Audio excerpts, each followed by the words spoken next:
අද මම මේ වීඩියෝ එක කරන්නේ මං වෙනුවෙන්. කවදා හරි බලන්න. ඉතින් මේ තියෙන්නේ මම කෙයාගේව කෝස් එක කරපු කාලේ. මේ තියෙන්නේ මම රතු කුරුසි කෝස් එක කරපු කාලේ. මේ තියෙන්නේ එක්සෑම් දවස්වල. ඊට පස්සේ මේ ඉංග්‍රීසි කෝස් එක කරපු කාලේ. ඊට පස්සේ මේ තියෙන්නේ මම ඉන්ටර්විව් වලට ගියපු කාලේ. ඉතින් මම රෑ බස් වල තනියම කොච්චරවත් යනවා එහෙ මෙහෙ පාරවල් වැරදිලා ආපහු එනවා. ඉතින් මේ තියෙන්නේ මම ඒ රෑ බස් එකේ ගියපු අවස්ථාවක්. ඉතින් තනියම කවුරුත් දන්නේ නැහැ මම අයියන්ගෙන් ඉඳලා කොළඹ නිතර යනවා. ඉතින් මෙන්න මේ බෑග්ස් අරගෙන තමයි මම එහෙ මෙහෙ යන්නේ ඔය මගේ ඔය එක එක වැඩවලට. මේ වගේ මේ ලොකු බෑග් ඉතින් අරගෙන ඉතින් අඬනවා මගේ දිගට අඬ තමයි යන්නේ. මම අඬපු වෙලාවක ගත්ත ෆොටෝ එක. මේ තියෙන්නේ මට පාර වැරදිලා කොස්සොත්ට ගිහිල්ලා මං ආපහු ට්‍රේවිල් එක දෙපාරක් එහෙට මෙහෙට ගිහිල්ලා එනකොට ඉතින් මේ අන්තිමට මට ඊශ්‍රායලෙන් ඇවිල්ලා කොහොම හරි මේ මම මගේ වීසා එක ගන්න ගියපු දවසේ මේ අපි ගත්ත ගෲප් ෆොටෝ එකක්. ඉතින් එහෙම තමයි ඉතින්. මේ තියෙන්නේ මම එයාපෝට් එකේදී ගත්ත ෆොටෝ ටිකක්. ඉතින් මේ මං එයාපෝට් එකේදී දැන් අන්තිම වෙලාවේ ගත්ත ෆොටෝස් ටිකක්. ඉතින් එහෙම තමයි මේක ලේසියෙන් ආපු ගමනක් නෙමෙයි සෑහෙන කට්ටක් කෑවා ගොඩාක් දුක් විඳා. මම මේ වීඩියෝ එක කරන්නේ දැන් හෙටට හෝ අනිද්දාට මට මතක නෑ අනිද්දාට මම මෙහෙට ඇවිල්ලා ඊශ්‍රායල් වලට ඇවිල්ලා හරියටම අවුරුද්දක් වෙනවා. මේ තියෙන මම පාස්පෝර්ට් එක ගත්ත දවසේ එන්න. ඉතින් හරියටම අවුරුද්දක් වෙනවා. මම මෙහෙට එනකොට මම ගොඩාක් තැන් වලට ණය වෙලා ඒ කියන්නේ ලොකු මුදලක් මගේ ළඟ තිබ්බේ නැහැ. මම යම් කිසි ගාණක් ණය වෙලා තිබුණා. ඉතින් මගේ ළඟ එහෙම ඉතුරු කරගත්ත මුදල් තිබ්බේ නැහැ. මං බින්දුවේ ඉඳලා තමයි ඊශ්‍රායල් වලට ආවේ. දැන් අද වෙනකොට අවුරුද්දක් වෙනකොට මම සෑහෙන මගේ ජීවිතේ දේවල් වලට මම එකතු කරගෙන තියෙනවා. මගේ ජීවිතේ ගොඩක් දේවල් මම හදාගෙන තියෙනවා. ඉතින් මේ අපේ කට්ටිය ඉතින් මේක මම තනියම ආපු ගමනක් කියලා කියන්න පුළුවන්. යම් යම් අවස්ථාවල උදව් කරපුවා හිටියා. ඒ වුණාට මේක පටන් ගත්ත වෙලාව ඉඳලා ඉවර වෙනකම්ම උදව් කරා මගේ යාළුවෝ 4 දෙනෙක් සහ මගේ නංගි. ඉතින් ඩිලි, හිමාලි, චරිතා නංගි, ජනින්ද මේ කට්ටිය තමයි මම ළඟින්ම හිටියේ. මං හිටින හැම වෙලාවකම අපේ නංගි. දැන් අපි ඉතින් ප්ලේන් එකට ඇවිල්ලා පොඩ්ඩක් ඉතින් ඉන්නවට පිට බල මට වින්ඩෝ ෂීට් එකක් හම්බුණා ලකීලි. ඉතින් මං ඒ වෙලාවෙ නම් ටිකක් අවුව සැරයි. මේ ඉතින් අපි දැන් පිටත් වෙලා මෙහෙම තමයි ඉතින් ලංකාව පේන්නේ. මේ වෙලාවෙ ඉතින් ඒක අමුතු හැඟීමක්. සතුට දුක දෙකම මිශ්‍ර වුණ හැඟීමක්.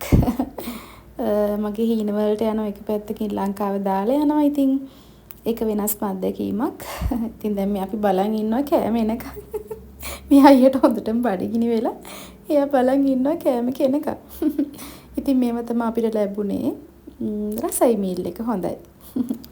බ්‍රෙඩ් එකක් ඇවිල්ලා තිබ්බා. තව සැලඩ් එකක්. ඊට පස්සේ මේක නම් මන් දන්නේ නිකන් කේක් එකක් වගේ එකක් රයිස් ඇන් කරි ඒ දේවල් ඇවිල්ලා තිබුණා. ඉතින් ඒ කට්ටිය තමයි මට මුල ඉඳලම මං අපු මට බෑ කියලා කියන හැම වෙලේම නෑ ඔයාට පුළුවන් කියලා මම නැගිට්ටෙව්වේ.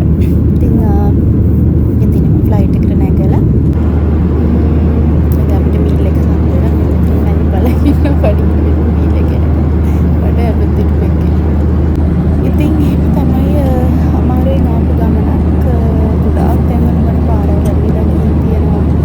ඉන්ටර්විව් වලට මුහුණ දෙන්න ගිහලා ගොඩාක් ප්‍රශ්න වෙලා තියෙනවා. මගේ හිතේ හයිය නිසා තමයි මම මෙතන ආවේ. අපිට මීල් එක හම්බුණා.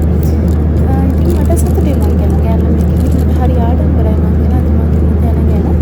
ඉතින් මම මේ වීඩියෝ එක කරේ මං වෙනුවෙන් කවදා හරි මට අමුතු කළොත් මං පටන් ගත්ත තැන කොතනද කියලා මං හිටපු තැන කොතනද කියලා. ඉතින් ඒ නිසා තමයි මම වීඩියෝ එක කරේ. කවදා හරි දවසක සමහර විට මම සාර්ථක වෙයි. සමහර විට නම් දන්නේ නැහැ. කවදා හරි දවසක මම සාර්ථක වුණොත් මම ජීවිතේ ඉන්නොත් මේ මම මූලික අඩිය ඒක සම්මත මතක තියෙන්නේ නැද්ද? ඉතින් මම මේ අපිට හම්බුච්ච මීල් එක රසයි කෑම. මුලින්ම ඉතින් ඒ දේවල් මතක තියාගන්න ඕන නිසා තමයි මම මේ වීඩියෝ එක කරේ. මොකද මට වීඩියෝස් හැමදාම ෆෝන් එකේ තියන් ඉන්න බෑ නිසා. මේ අපේ ඩුබයි එයාපෝට් එකට ගිහිල්ලා ඉතින් ඩුබයි එයාපෝට් එකේ අපිට පැය 8ක් ඉන්න උනා. ට්‍රාන්සිට් එකක් තිබ්බා ඊළඟ ෆ්ලයිට් එක එනකම්. ඉතින් කොහොම තමයි කට්ටිය තැන් වල නිදී අපි නම් ඩේට් ෆ්‍රී එකේ ගොඩක් එහෙම ඇවිත්තා. ඇවිදලා එනකන් හිටියා. දැන් ඊළඟ ෆ්ලයිට් එකට අපි නැගලා ඉන්නේ. ඒක ඊශ්‍රායල් වලට යන්න. මට ඒ ෆ්ලයිට් වල නම් මතක නෑ ඉතින්. ඔහොම තමයි ඉතින්. එක ඒවා බල ඉතින් ෆිල්ම්ස් බල ආවා. ඊට පස්සේ මේකේ මීල් එකක් හම්බුණා පෑන් කේක් එකක්. මට ඒක තාමත් මතකයි. ඒකේ රස ඒක හරි රසයි. අනිත් අයට නම් එච්චර සෙට් වෙලා තිබ්බේ නැහැ මීල් එක. අනේ මන්ද මට මේක රසයි ඒ පෑන් කේක් එක. මම ඔක්කොම ටික ඉවර කරා. ඉතින් එහෙම තමයි තියෙන්නේ දීපු පෑන් කේක්. අපිට බ්‍රෙක්ෆාස්ට් එක තමයි ඒ ෆ්ලයිට් එකේදී හම්බුනේ. ඔහොම තමයි ඉතින්. මම සම්මලින් ෆ්ලයිට් ෆුඩ් මිස් කරන්නේ නැහැ මේ කනවා ඉතින්. ඊට පස්සේ ටී එකක් දුවා. මේකෙදි මට වින්ඩෝ ෂීට් එකක් හම්බුනේ නෑනේ. සාමාන්‍යයෙන් මට වින්ඩෝ ෂීට් හැමතැනම හම්බ වෙනවා. ගොඩක් දුරට හම්බ වෙනවා. නමුත් මේකෙදි මට වින්ඩෝ ෂීට් එකක් හම්බුනේ නැහැ. ඉතින් ඔන්න ඔහොම ලොකු අභියෝග වලට මුහුණ දීලා කට්ට කාලා දුක් විඳගෙන අන්තිමේදී කොහොම හරි මම ඊශ්‍රායෙල් වලට ආවා.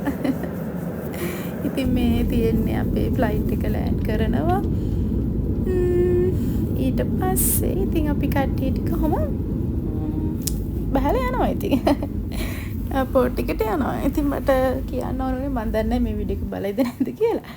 කොහොම හරි ඉතින් ගෑන් ළමෙක්ට කරන්න බැරි දෙයක් නෑ. හිතුවොත් තමන් මුලින්ම මොකක් හරි අරමුණක් හිතේ තියාගන්න. ඒකට මොන බාධක ආවත් ඒ අරමුණ වෙනුවෙන්ම වැඩ කරන්න. කවුරු මොනවා කිව්වත් මොන තරම් බාධක ආවත් කකුලෙන් ඇද්දත් ඒ අරමුණම හිතේ තියාගෙන දාලා වෙන රීසෙට් කරන්න තමයි. ඊට පස්සේ කවදාවත් මාරු කරන්න මේ දැන් නේද අපි යන්න පුළුවන්. රීසෙට් එකක් කඩ ගන්න වෙයි ගොඩක් වැටෙන තැන් ඒ බෑ කියලා හිතන තැන් ඒ අතහැරලා දාන්න හිතන තැන් ඒ උනාට හැමදේම අපෝසරයක් හිතලා ඉතින් කොහොම හරි මම මේක කරනවා කියලා අරමුණ වෙනුවෙන් අපි වැඩ කරොත් එහෙනම් අපිට කවදා හරි ජීවිතේ දිනන්න පුළුවන්. ඉතින් මම ඒ හැම විඳපු දුකකටම හරියන්න මම දැන් සැප විඳිනවා. ඉතින් මම මගේ ටාගට් එකට ආවා. තාම ඉවර නැහැ ජර්නි එක තාම ඉවර නැහැ. හැබැයි මම බාහිරට වඩා දුරක් ආවා කියලා මම හිතනවා.